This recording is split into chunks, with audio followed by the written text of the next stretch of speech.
권미란의 인사이드아웃 산업을 알면 수익이 보인다. 오늘 유진투자증권 이승우 센터장 모셨습니다. 어서 오십시오. 네, 안녕하세요. 안녕하세요.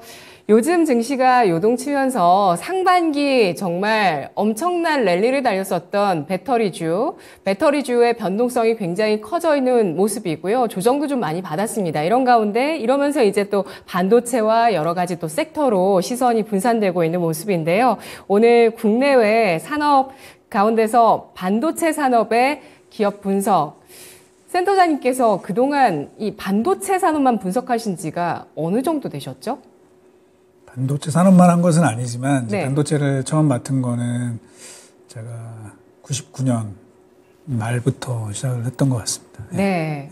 20년 넘게 20년 좀 넘었죠. 예. 반도체에 대해서 분석을 해주셨고 정말 많은 보고서를 내주셨습니다. 수천 개의 보고서를 내주셨고 그 반도체에 대한 애정이 담뿍 느껴지는 또 저서를 이번에 가지고 오셔서 저희가 저희 방송에 마켓 10에서도 모시고 상반기에 반도체 얘기 나누기도 했지만 저희 또 채널에 클래스통이라는 그 행사와 또 강연이 있었는데요. 그때 저희가 상반기에 배터리 반도체 이렇게 사이좋게 다뤄봤었을 때 그때도 또 참석을 해주신 만큼 저희가 또 책 소식 나와서 안 모실 수가 없었습니다. 센터장님. 감사합니다. 그래서 오늘 어떤 주제 잡았는지 먼저 화면으로 확인해 보시죠. 또 다른 50년 전쟁의 시작, 치열해지는 반도체 패권 전쟁. 제가 좀 먼저 봤습니다. 내용들을 좀 봤는데 너무 재밌더라고요. 네, 감사합니다. 저는 반도체 좀 매번 뭐 이렇게 분석도 보고 해도 그래도 아직 좀 거리감이 있거든요. 나름대로 마음의 장벽이 있는데 제가 문과다 보니까 그런 것 같습니다. 그런데 굉장히 재미있게 흥미롭게 반도체에 대해서 접근할 수 있는 내용이었고요. 궁금하신 분은 지금 채팅창 오셔서 그 부분들 보시고 또 궁금하신 점 있으시면 반도체 질문 여러분 주시면 될 것 같습니다. 반도체 역사를 다루셨더라고요. 네. 사실은 저희가 이제 보통 그 전망을 많이 하는데, 네. 근데 제가 항상 얘기를 하는 게 기초가 좀 튼튼해야 또 전망이 흔들림 없이 좀 갈 수 있다고 생각을 해서 과거에 어떤 흐름으로 이 기술이 만들어졌고 또 관련된 기술들이 어떻게 발전을 해왔는지를 좀 알면 그래도 조금이라도 도움이 되지 않을까. 물론 이제 뭐 미래를 우리가 알 수는 없지만 조금이라도 도움이 되지 않을까 그런 차원에서 조금 역사를 좀 조명해보고 네. 앞으로 미래의 궤적이 과연 어떻게 될 건지 그거를 조금 한번 생각을 해봤습니다. 네, 정말 곳곳에서 인사이트가 묻어나는 문장들이 굉장히 많았어요. 저 너무 빠져있나 봐요. 너무 재밌게 지금 보고 있거든요. 지식의 융합이 쌓아 올린 인류 문명의 꽃이 바로 반도체다라고 얘기를 해주시면서 여러 그런 역사적인 흐름, 반도체가 어디서 기원이 됐는지부터 시작해서 쭉 설명을 해주시다가 실리콘에 대한 얘기를 해주시거든요. 다양한 실리콘 시대의 거인들을 주로 또 다뤄주셨던데 여기서 가장 인상 깊은 인물은 누가 있을까요? 사실은 뭐 다들 제가 볼 때는 역사적으로 유명하신 분들이고 업적이 대단한데요. 그러니까 제가 개인적으로 조금 애착을 갖고 조금 애틋한 마음을 갖고 있는 분은 이제 앨런 튜링입니다. 앨런 튜링이고 이분은 다 아시겠지만 사실 이제 오늘날 현대 컴퓨터의 아버지 뭐 이렇게도 얘기를 할 수 있고 또 인공지능의 그런 출현에 대해서도 이미 예견을 했던 이런 분이에요. 그래서 굉장히 이 컴퓨터 관련된 이 업적이 굉장히 높음에도 불구하고 뭐 잘 아시겠지만 이제 동성연애자라는 이 당시에서는 이제 받아들이기 어려웠던 이 굴레를 안고 있었고 그걸로 인해서 되게 불행하게 삶을 살다가 결국은 독사가를 베어물고 생을 마감하는 이런 일을 겪게 되었죠. 그래서 그 이후에 이제 결국 영국에서 사후에 복권이 이제 얼마 전에 돼가지고 지금은 이제 50파운드 지폐 인물로 등재가 되면서 결국은 살아생전에는 크게 빛을 못 보시고 지금 이제 뒤늦게 그 업적을 좀 평가받고 있는 분이고요. 뭐 인생 자체가 영화라고 이제 볼 수 있을 것 같고 실제로 뭐 이분에 관련된 영화가 있죠. 이미테이션 게임이라는 영화가 있습니다. 그래서 그렇게 아주 재밌지는 않지만 한번 보시는 것도 도움이 되지 않을까 이렇게 생각을 합니다. 네, 앨런 튜링이라는 인물을 실리콘 시대의 거인 가운데 가장 기억에 남는 인물로 꼽아주셨는데요. 1910년대 인물이고 영국의 수학자, 논리학자더라고요.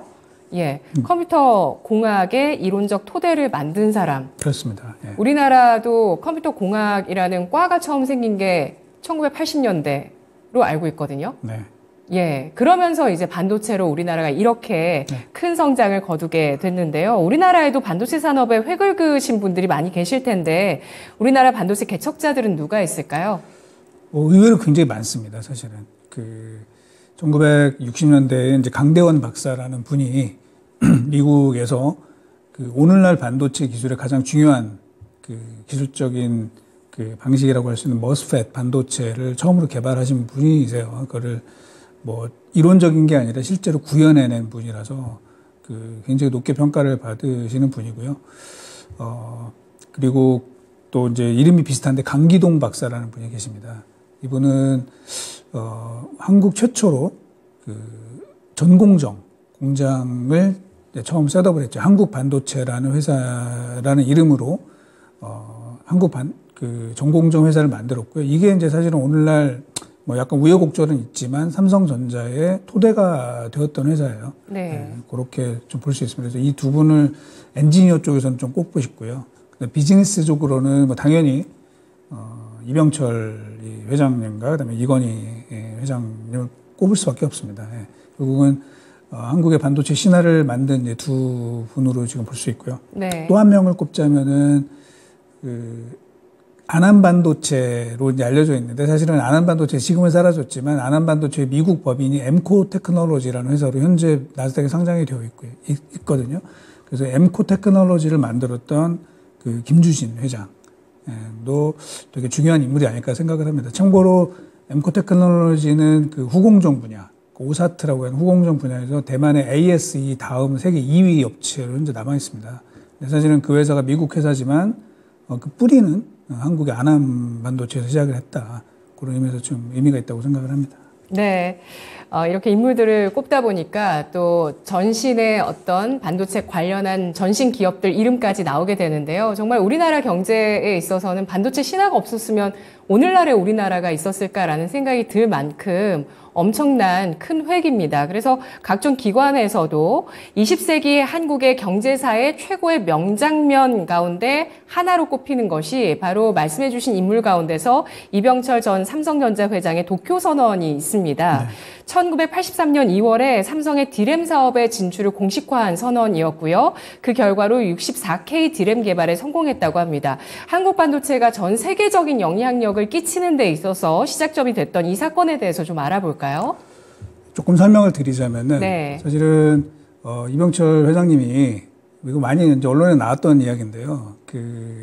비행기 멀미가 되게 심하셨다 그래요. 그래서 이제 멀리 비행기 타고 가는 거를 좀 자제를 많이 하시고 해외에 갈 때는 주로 이제 일본에서 시간을 많이 보내시고 했는데 1982년도에 보스턴 대학에서 이제 명예 박사 학위 수여식이 있었어요. 그래서 미국을 가게 되신 거죠. 어렵게. 멀미로 고생하셨음에도 불구하고. 어렵게 미국을 갔기 때문에 이제 당시에 미국의 이제 반도체가 막 성장하고 있는 시기였거든요. 그래서 미국의 실리콘밸리라는 데를 한번 가봐야 되겠다라고 하셔가지고 이제 당시에 실리콘밸리에 이제 유망한 회사들을 쭉 방문을 했었다고 그럽니다. 뭐 IBM도 가시고 HP도 가시고 애플도 가서 실제로 보게 되고요. 네, 네. 그러면서 이제 굉장히 충격을 받으셨대요. 왜냐하면 당시 이제 우리나라에는 컴퓨터라는 게 거의 없었는데 실리콘밸리의 잘 나가는 이 기업들을 보니까 책상 위에 이제 컴퓨터가 하나씩 다 올라가 있다라는 거죠. 그래서 이게 뭐냐 그랬더니 이제 이걸로 업무를 본다. 뭐 이렇게 되면서 이게 앞으로 세상을 바꾸겠구나라고 이제 생각을 하시고, 그럼 이걸 만들려면 뭐가 필요한 것이냐.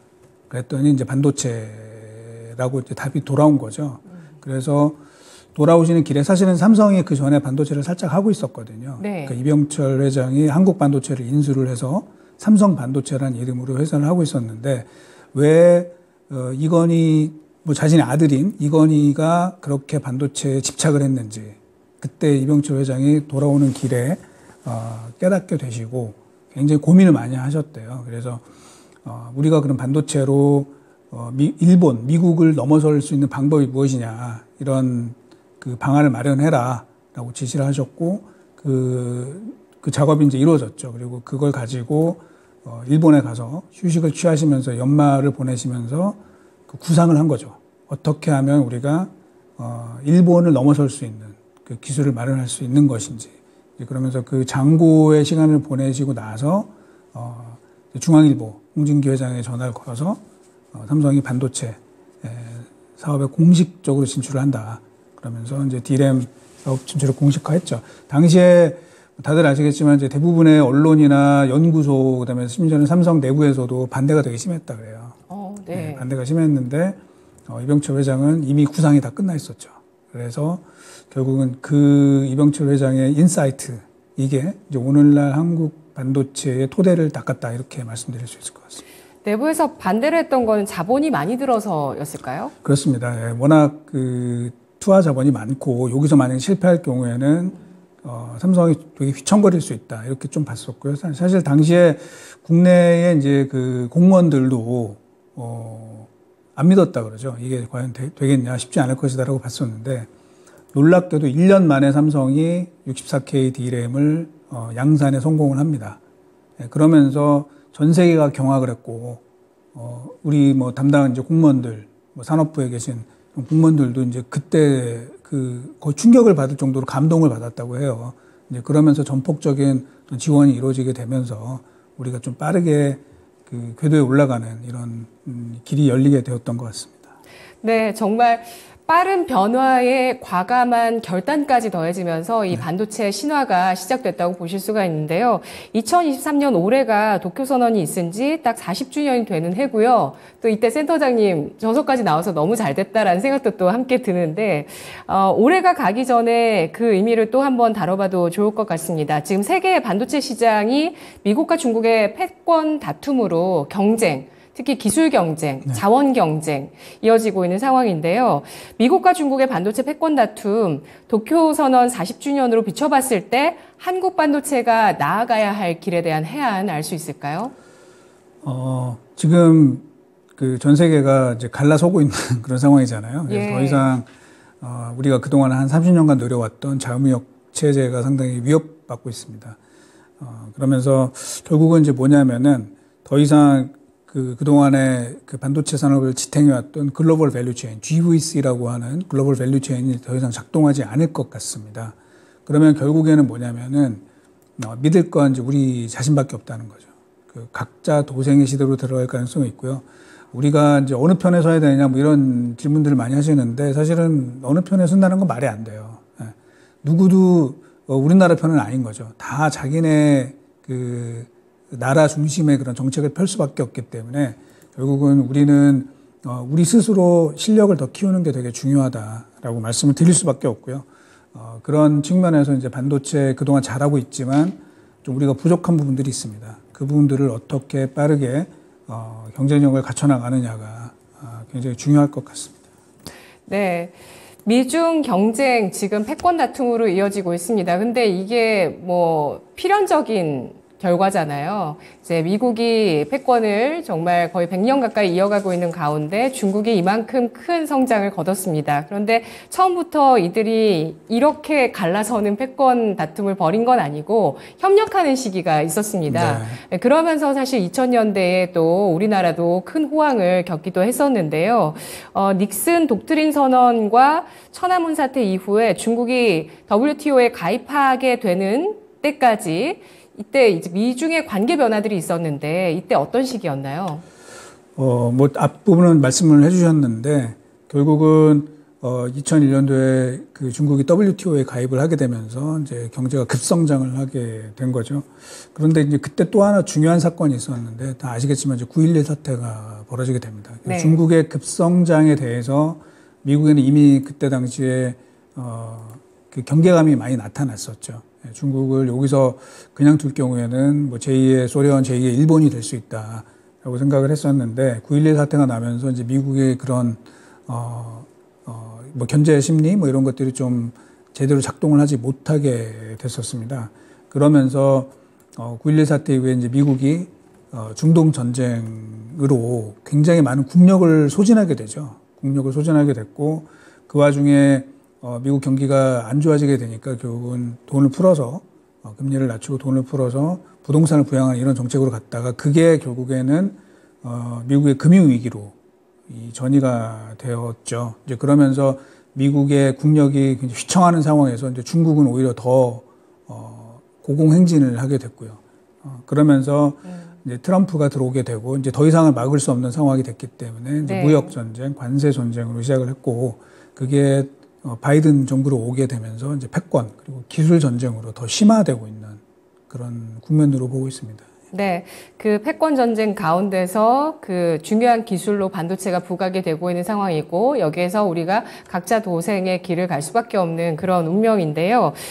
미국이 중국에 대해서는 그래도 과거에 뭐 소련이나 일본 같은 여타 패권 국가들에 대해서 했던 것보다는 강경하게 대응하지는 않았다는 얘기들이 있더라고요. 네. 어떠신가요? 그러니까 이제 좀 전에 말씀드렸지만 그 이유가 별로 이제 9.11이었던 거죠. 9.11이 딱 터지고 나서 사실은 네. 중국도 테러와의 전쟁에 대해서 이제 미국이 협조적으로 나왔고 그러면서 이제 미국도 중국보다는 이 테러 세력 이쪽에 초점을 두게 되었고요. 이제 당시에 미국의 이제 네오콘이라고 하는 이제 정치 세력들이 있었죠. 일종의 약간 이제 이 미국 이 국수주의적 이 색깔이 굉장히 강했던 분들입니다. 뭐 이름 다 들으시면 아실 텐데 뭐 딕 체니, 뭐 럼스펠드, 곤돌리자 라이스 그리고 우리가 이제 익숙한 존 볼턴 이런 사람들이 대표적으로 네오콘인데요.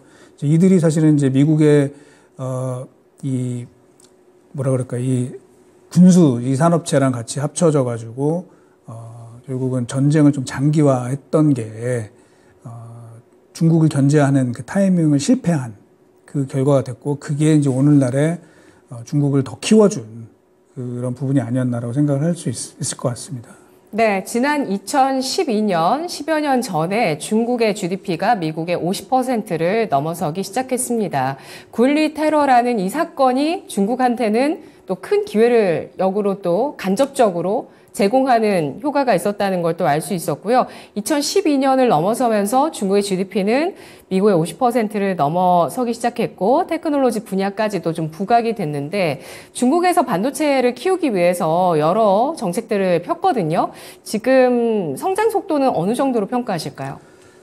물론 이제 굉장히 많이 올라왔어요. 그거는 사실이지만 우리가 냉정하게 봤을 때 이제 중국의 지금까지 반도체 굴기 전략이 과연 성공적이었냐라고 저한테 질문하신다면 저는 그렇진 않다고 보고 있습니다. 왜냐하면 2015년도에 이제 중국이 공식적으로 10년 목표로 중국의 그 반도체 자금률을 한 70%까지 올리겠다라고 하는 중국 제조 2025라는 이 전략을 발표를 했는데요. 그 70%는커녕 사실은 그러니까 10년 전 2015년과 비슷한 15%를 아직까지 유지를 하고 있습니다. 결국은 중국이 굉장히 많은 발전을 한 거는 사실이지만 그렇다 그래서 중국의 이 반도체 생산 그 기술이나 능력이 과거보다 상대적으로 더 진일보했냐라고 본다면 사실은 그 기대폭은 중국이 투자한 거에 비하면은 좀 많이 미흡한 부분이 있다라고 이제 볼 수 있을 것 같습니다. 네. 중국의 반도체 자금률이 10년 동안 올라오지 못했다는 게 충격적인 수치가 아닌가라는 생각도 듭니다. 여기에 반도체 소재 국산화율을 좀 보면요. 중국에서 10% 초중반 수준인데 너무 낮은 거 아닌가요?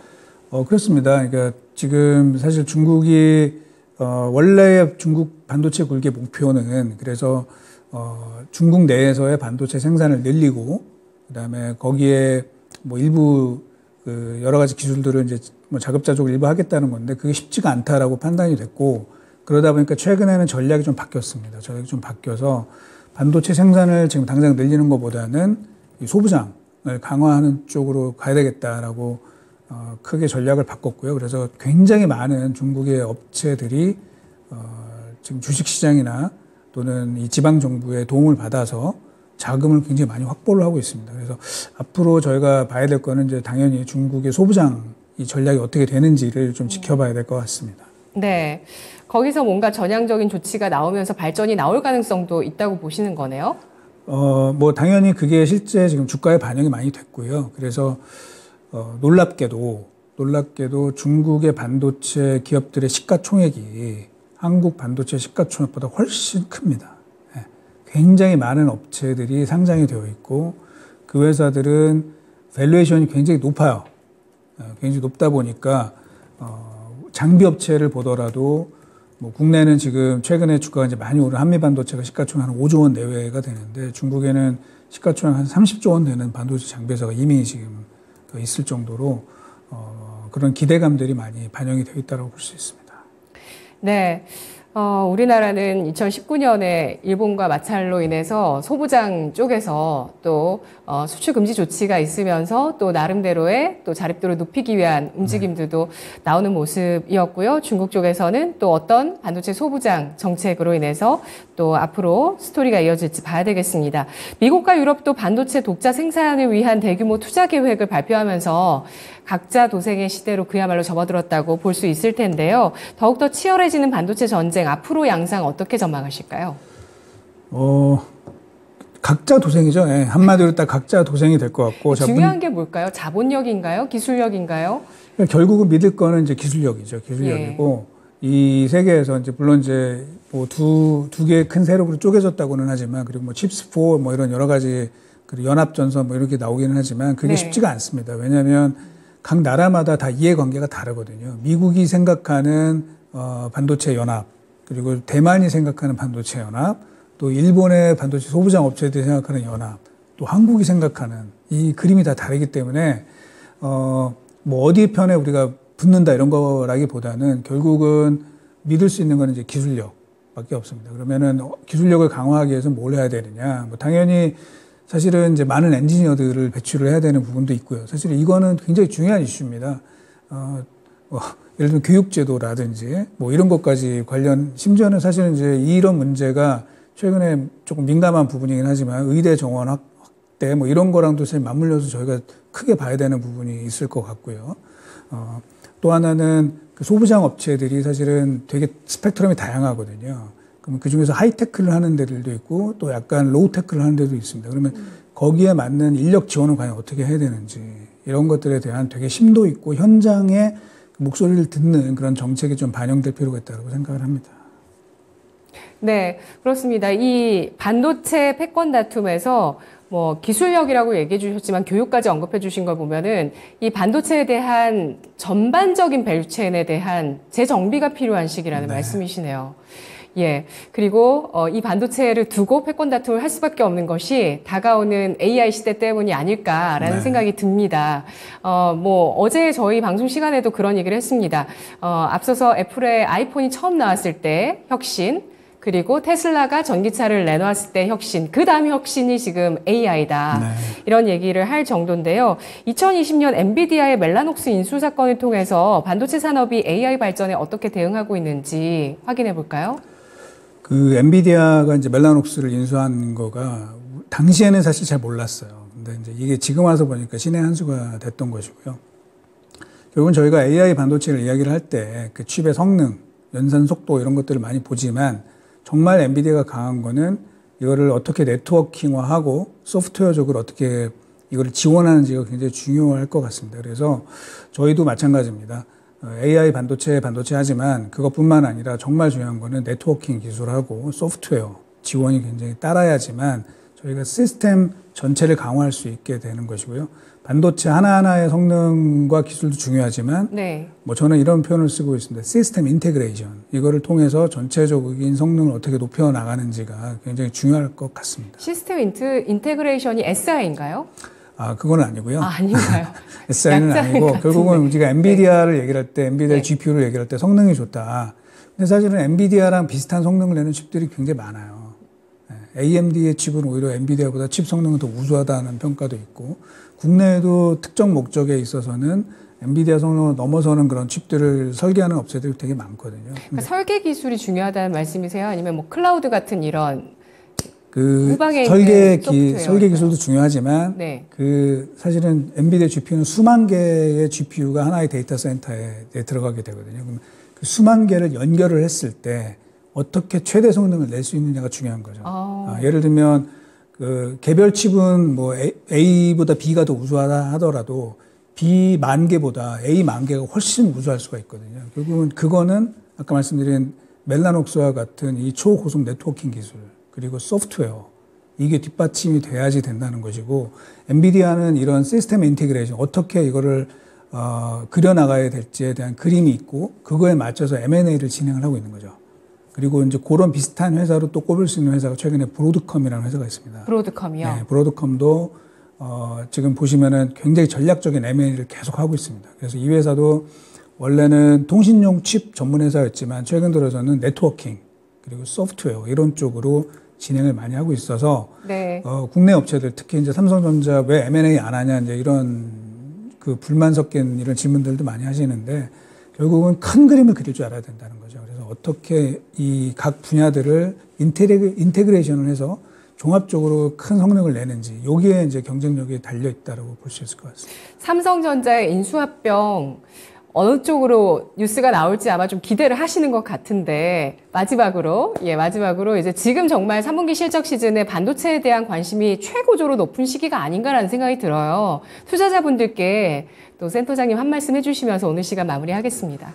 네, 그 반도체가 굉장히 중요하죠. 중요한데 주가가 너무 부진했습니다. 특히 삼성전자가 최근 들어서 뭐 여러 곳에서 조금 휘청거리는 모습들이 나타나고 있거든요.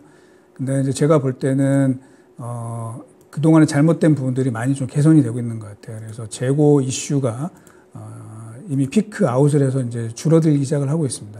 그러면은 큰 방향은 저는 이제 돌았다고 보고 있어요. 그래서 그동안 좀 실망하신 부분들이 많이 있을 텐데 지금부터는 이제 반도체에 조금 더 애정을 갖고 좀 기대를 뭐 차근차근 좀 해보시는 것도 괜찮지 않을까라는 말씀을 좀 드리고 싶습니다. 네, 알겠습니다. 더 자세한 투자의 포인트는 앞으로 리포트를 통해서 확인하고 계속 전달해 드리겠습니다. 분석 고맙습니다. 네.